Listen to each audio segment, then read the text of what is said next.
The Brooklyn Nets lose a critical game on the road against Memphis, but that news is dwarfed by the bigger storyline. Kyrie Irving is on the verge of returning full-time for the Brooklyn Nets, and we'll break down why it completely changes the complexion of the regular season and the postseason right after the theme music. You are Locked On Nets, your daily Brooklyn Nets podcast. Part of the Locked On Podcast Network, your team every day.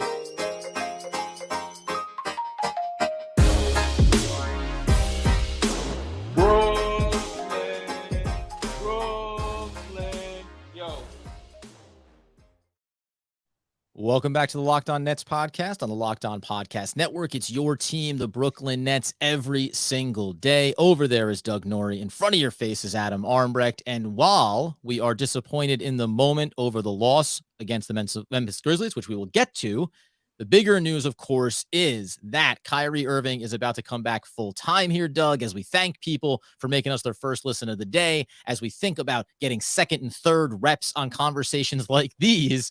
This is the big topic. This is the big breaking news that really changes the complexion of how we're going to look at things for Brooklyn. Yeah, sure. We hadn't talked about vax mandate stuff for the Nets for a really, really long time. Just decided to yesterday flip the script on deciding, like, hey, let's mention it as part of our rest of the season breakdown. Maybe let's even talk about probabilities. I threw out a tweet that got me completely dragged about it. And then you lo and behold, less than 24 hours later, we look like total stooges because we actually just avoided it. I think we talked pretty reasonably about it, but it's not going to be viewed that way. Nope. And but it doesn't matter because who cares? Because this news it's one of those ones like, hey, I would love to be wrong here, and mostly wrong because it comes out on Wednesday afternoon from multiple sources that Eric Adams is planning on rolling back or, maybe even eliminating the vaccine mandate around performers in New York City. So this is not going to be a whole cloth. Carnivals, street fairs, circuses, etc. Carnies, you're good to go. Brothers and sisters in arms. Carnies So, that they're going to roll this back and that is going to then allow Kyrie Irving to play.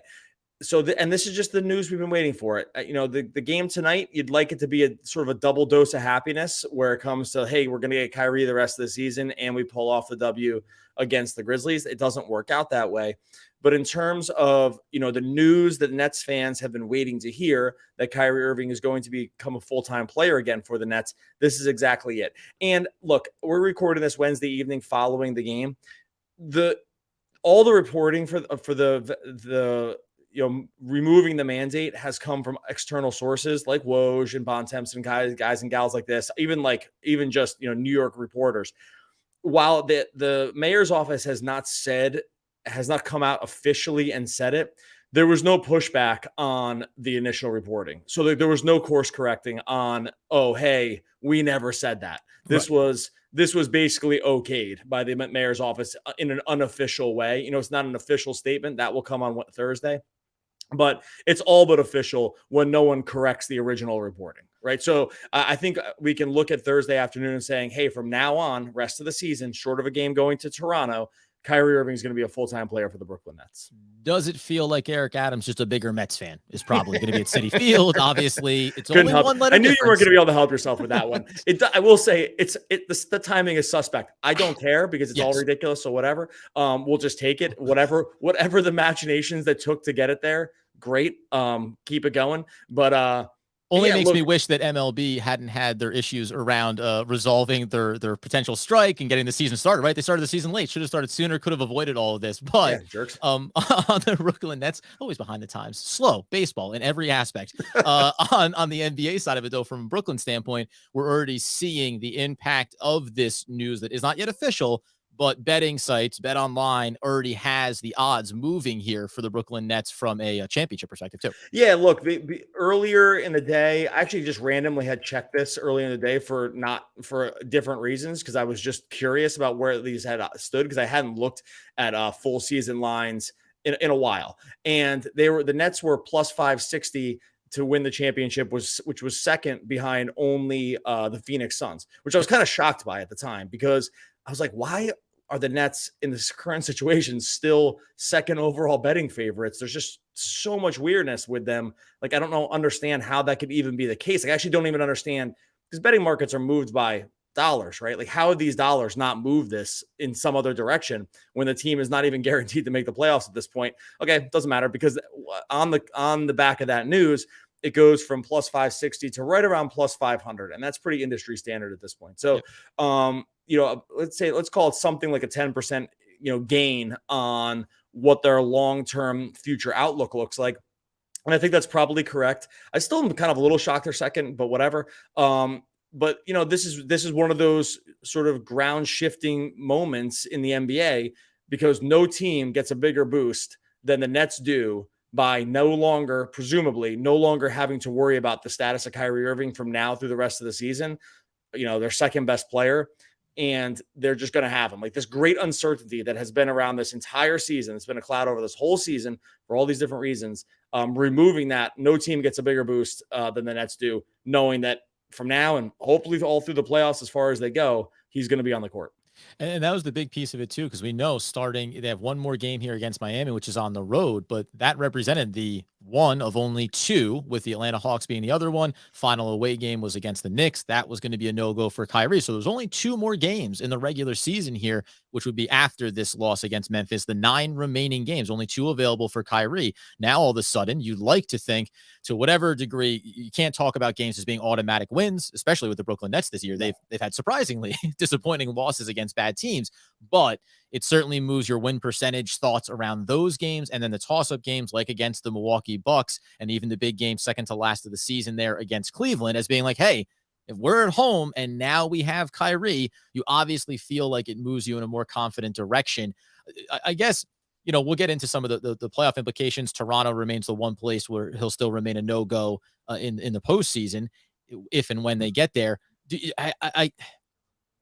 Does it surprise you at all, I guess, that this happened at this juncture, as opposed to it being closer to, end of the season or whatever it was, that maybe pre-playoffs something was going to look different? Because in some regards, it does feel fairly arbitrary that this move came at this time. Not that we're trying to get in the heads of anything. It's good for the Brooklyn Nets, but and not because we said just yesterday we didn't think this was going to occur. It came out of nowhere, which I guess is maybe par for the course in that regard. It happened when it happened in that way. Yeah, well, of course I'm surprised. We'd, again, refrained from mostly talking about it in terms, at least on the show. Like, I've been pretty kind of vocal about it on Twitter and stuff, but we've refrained on the show from talking too much about it, because it's mostly just there's not much to talk about. There's really no news is no news on this front. I'm definitely surprised. I mean, I'm not when you consider the rest of the context. I'm not when you consider how a lot of other cities have gone comparatively. Like, New York is, you want to call it behind in this way. Like, they're just sort of in an island with the way that they've been handling this compared to some other big cities. A literal island. You want to say the baseball thing matters. I mean, look, again, I have to remind everyone here, they have not rolled back the vaccine mandate. Like, that is still in place for city workers and employees and stuff like that. What I believe it's going to be is they're rolling back the performer piece, where they're going to make exceptions, which I'm sure is going to rub some people the wrong way, rightfully so. Like, that it's going to be an exception around performers, and that's where this qualifies.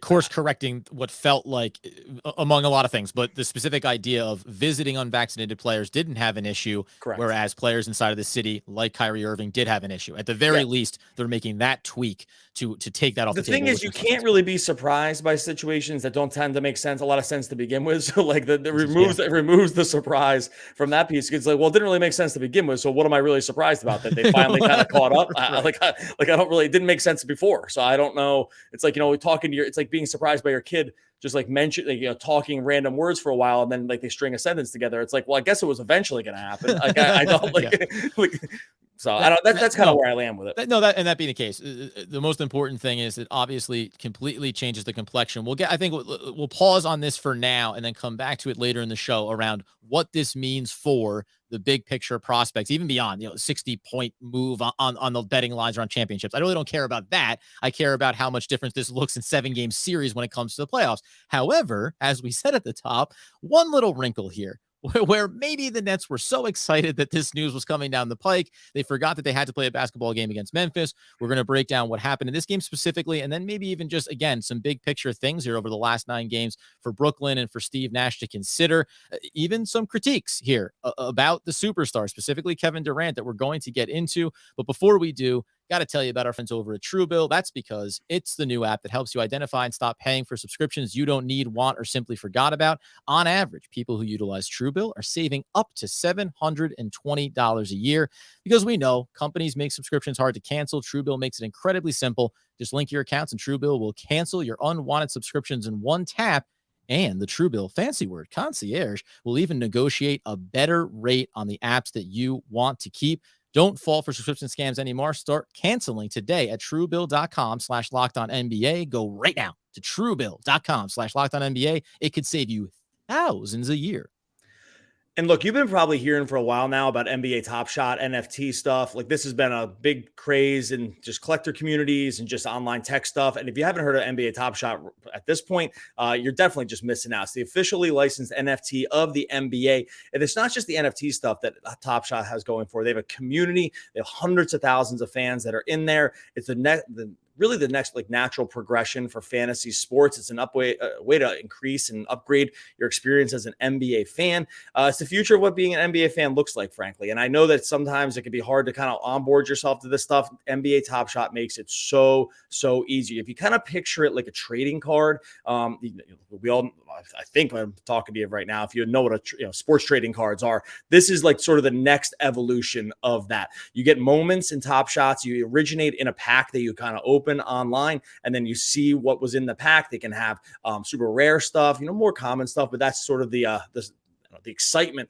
about opening up an NBA Top Shot pack for the first time. And then you can think about it sort of akin to the stock market for the NBA. Millions of dollars worth of NFTs are getting traded back and forth in the Top Shot platform. People are in there talking about it. They're kind of, seeing the moments that they want to have a hold of, seeing the moments that they want to just have part of their own personal portfolio. Like I said, that's exactly how the NBA Top Shot works. And you're thinking to yourself, well, why would I buy a highlight when I could just watch it on YouTube for free? It's not even about that. It's about you can watch the highlight, but you have an ownership stake in what's, like I said, akin to the stock market for the NBA's greatest highlights. You get the thrill of opening those packs. You get the thrill of building the collection that you have for Top Shots. If you sign up for Top Shot today, the best way to start, you get yourself a starter pack. It's super easy. You pull an NFT of a superstar like LeBron or KD. That'd be a good one. Maybe a rookie like Cade Cunningham, Evan Mobley, probably the NBA Rookie of the Year. It's just $9 to open that first pack. You get some challenges in there as well. Top Shot moments can get you access to events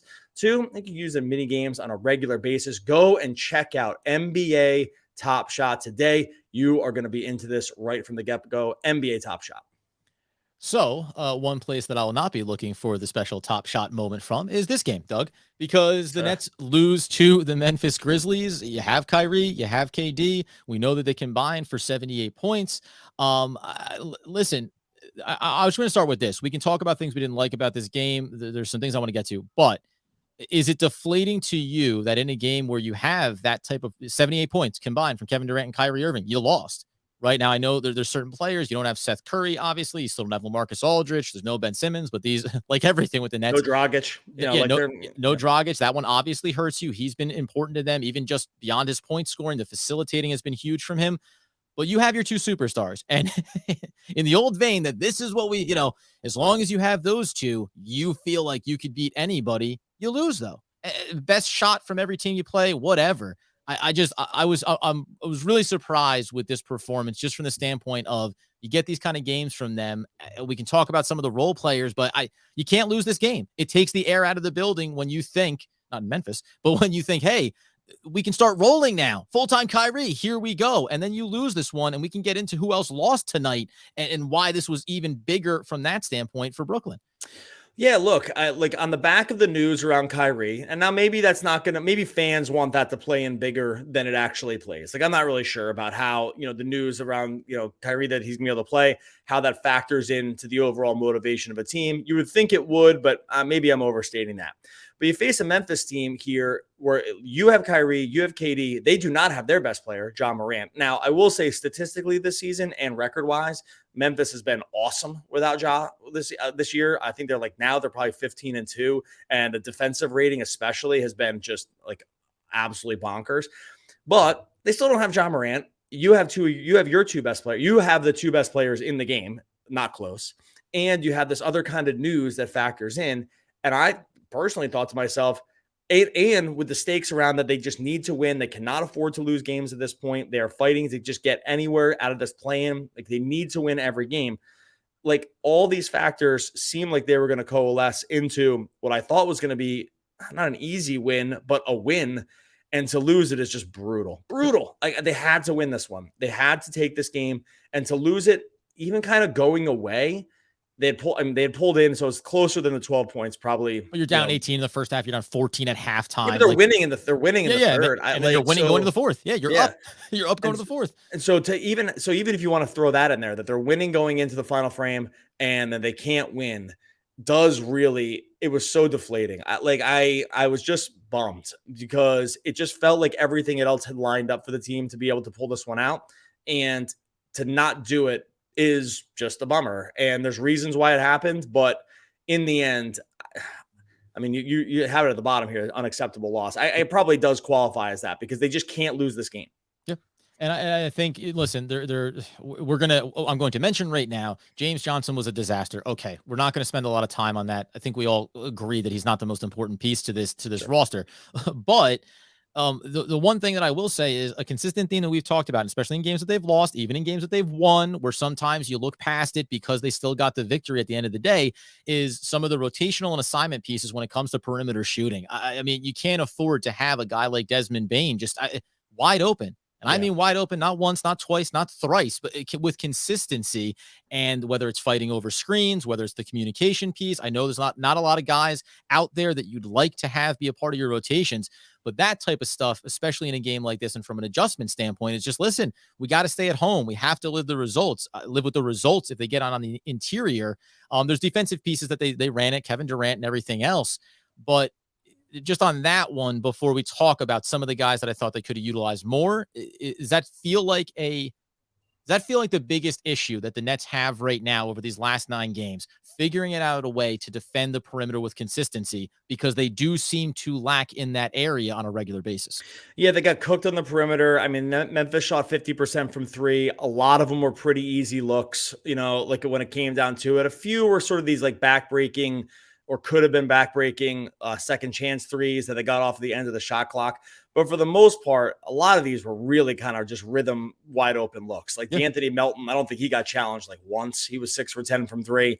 And you want to say, oh, okay, well, if D'Anthony Melton's going to shoot 6 for 10 from 3, you're going to lose.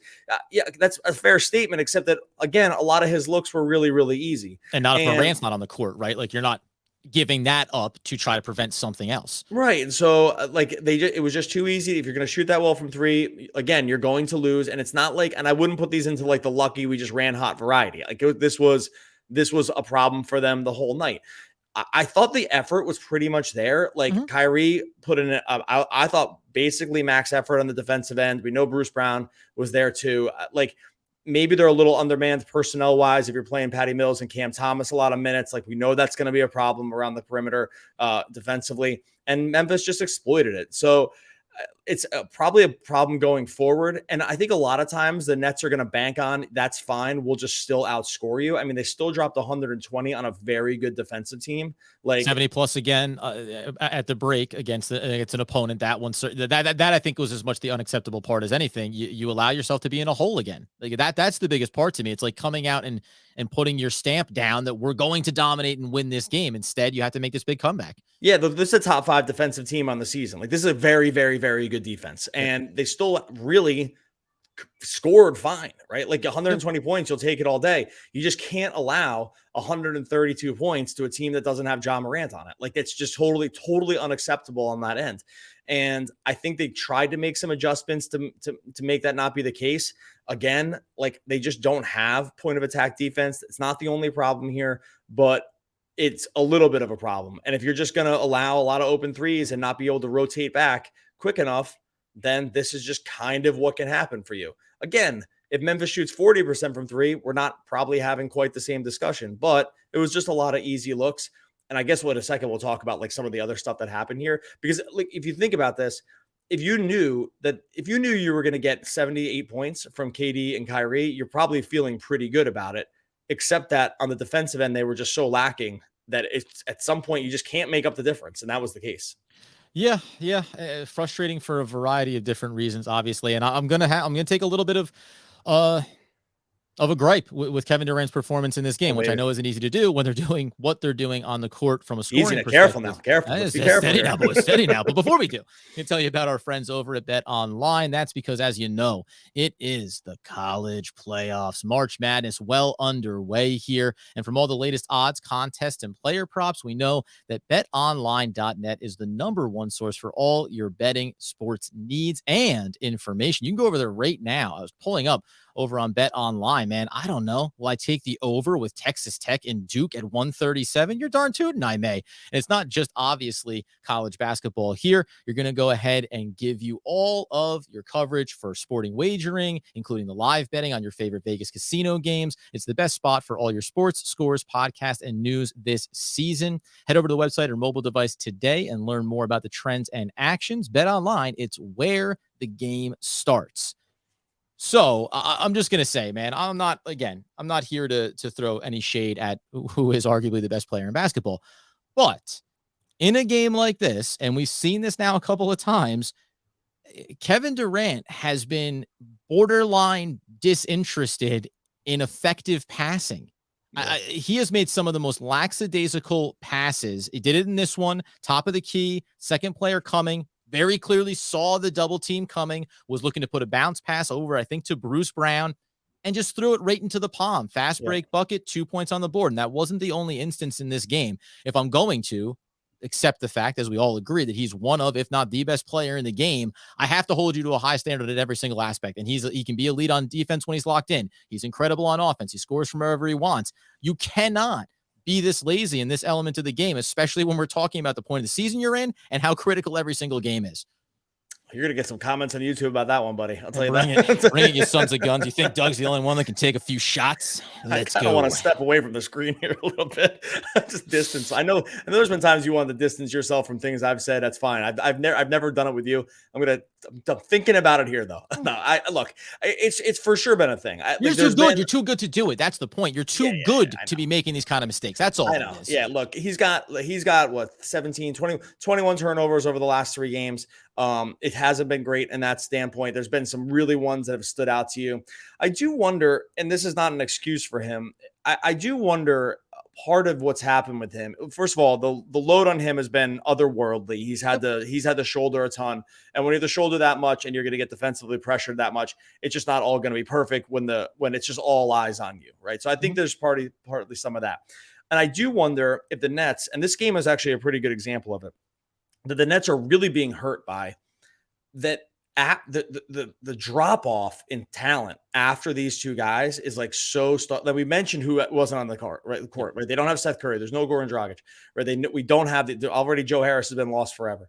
Like we know these guys aren't there. Like they gotten so little from everybody else, especially in this game, that at some point you're like, we need some help here. Yeah. Like there has someone's got to make a shot. Someone's got to come to the ball. Someone's got to get a second chance rebound. Like someone else has to do something. I do wonder if there's a deflating nature to sometimes with these games for him where it's like, hey, and he'll never complain about it. And he's the best. And like, maybe this isn't even it, but the load he's shouldered this season has been so intense that I do wonder if there's times where it like just can't help but break down because you're like, hey, like what else can I do here? I'm getting double teamed. Like I just need someone to come to the ball so that I can do something else. And I think that's why we see some of this byproduct of these, what look to be lazy passes. I don't think they're even frustrated. Does that make sense? Like I'm not like letting them off the hook here. And I do think you're correct that there's been some critical times where it's really had a spotlight shown on it. And at the same time, you're like, I don't know. When you have the spotlight on you for that long, like it's just things are gonna look bad. And look, I can't explain it. Like there's been some grossly bad passes from him over the last couple of games. No, I think it's fair. And you've heard him say in post game press conferences, right? Like, listen, they're coming at me defensively in a way that I've never seen before in my career, and that's fair. And like you say, no one's more pissed off at himself. He visibly cursing, knocking himself in the head over the fact that he's committing these turnovers. And again. Not saying we got to rethink the whole idea of having Kevin Durant, right? But I know you're not saying that, but and look, I'm going to defend you here because we don't always need to praise every single thing everyone does. Like I think that's fine too. Like no one's been more bullish and praiseworthy about Kevin Durant. I mean, the amount of times we've said MVP and stuff like that with Kevin Durant this season, like it's It's not that. It's just that, look, at some point you have to call it like you see it. And these have been, it's, you know what, actually, this is what it is. It's just weird. That's actually what it is. I think maybe that's the problem. Like, it looks so weird for a guy that seems to do everything else like nearly perfectly on the basketball court, that when these frankly weird passes happen, you're like, why did that just happen? Like, why? Like, that was a weird bounce pass that just got stolen, and it has happened in an inordinate amount of times over the last probably 4 games. When you or I stumble over a word in the podcast, I know the fan base goes, whoa, that was weird. These guys are perfection on the microphone. So it's akin to that. Let's just, because I want to make sure, I want to get to the little bit of just what happened tonight around the league. And then just from a standing Can I say one more thing about Kevin Durant? You can say whatever you want about him, man. I'll talk more about this tomorrow, I think. Okay. But I will say that this game is a highlight too. With what Memphis, like, they were so physical with him. They did not throw as many double teams at him this game, but what obviously they tried to do early was they just got Dylan Brooks, who's just he can be an absolute foul box, mostly because he's super hyper aggressive. Yeah. And Jaren Jackson Jr. too. These guys are absolute foul machines, but it's not because they're out of control. It's because I think they've been told, like, hey, be as aggressive as possible. And if you get fouls, you get fouls. Like, it's fine. But there's going to be some games where they're not called with as much frequency. That was this kind of game where it actually then benefits you so much, because you're like, oh, I can be just literally in your pocket the entire game. We're not going to need to double team you. I thought Dylan Brooks committed a foul every single time Kevin Durant got the ball. I think most of it would have been ticky-tack. So I'm not going to jump out of my chair, but I think the physicality in this game was another thing that was like, hey, we'll just go for it. And it turns out they didn't call a lot of the fouls early, and it was just such a benefit for the Grizzlies. And by the way, I'll just quickly say it's not about they lost the game, whatever. But when you saw that they were allowed to be physical, they weren't calling a lot of those little fouls. And then there were a couple of times where Kyrie, with a little push off, got hit with the offensive foul. And you go, boy, man, I always love a nice thing where it goes both ways and it feels even. That wasn't the end all be all, but I do start to notice it, especially when I'm feeling frustrated around the way a game is going. Quickly before we talk about around the league, did you think that this was the kind of game Kessler Edwards gets the start? I thought he played well. I thought he was doing things well defensively. Didn't take a lot of shots. 20 minutes of game action here, but without having LMA in this one, I don't care about James Johnson. It's not even about how James Johnson performed, as bad as that was. It's more about why not more Nicholas Claxton in this one? Why not in the second half when Patty Mills is having a rough game, just go with a little bit bigger, a little more length, utilize Kessler Edwards, utilize the athleticism on a great bounce pass feed at full sprint. He got down and scooped up a Kevin Durant assist to put a bucket through that kept things tight down the stretch here. We praise, we critique. It felt like Nash was maybe, and the coaching staff, a step slow on that adjustment of just, listen, if you see bad minutes, you got to get away from them. And at some point, you have to look at what ended up being some of the younger players, even on a 1-game sample size, saying, let's just try it. Let's go for it here. And the old plus minus doesn't lean in the direction of Nicholas Claxton necessarily, but it does bear out when you look at Kessler Edwards. And he's really, out of the two, the guy that I thought was more deserving of, hey, listen, let's lean into this. Let's run with him, because nobody else off the bench, I know he's in the starting lineup, but no one off the bench gave you anything of substance worth going at more. Yeah, I think the physicality was kind of a problem for Claxton here. Like the Kessler thing, it's like at some point when they're playing catch up, he becomes mitigated because they really just need to play some of these like Patty Mills and Cameron Thomas. Like, they need to be able to score, right? Like at some point, like the scoring becomes an issue. Impacts that obviously too. Yeah, and I thought actually Drummond, like just because we're talking about like fewer Nick Claxton minutes, I think it was actually because one of the reasons for that was because they were able to keep Drummond on the court longer, because like trying to contest with some of Adams' physicality underneath, where he's like, they can play a little more drop against him. Adams, like you're just desperately trying to keep him off the offensive boards because he's so good at it. Drummond does offer like some ways to combat that. So that's like, I wasn't minding so much about those moves. In general, I'll say in the moment, I don't think I was like calling for more minutes of either of those two guys. But maybe that was just because I knew they were just trying to come back, and I'm just like not sure how helpful that's going to be.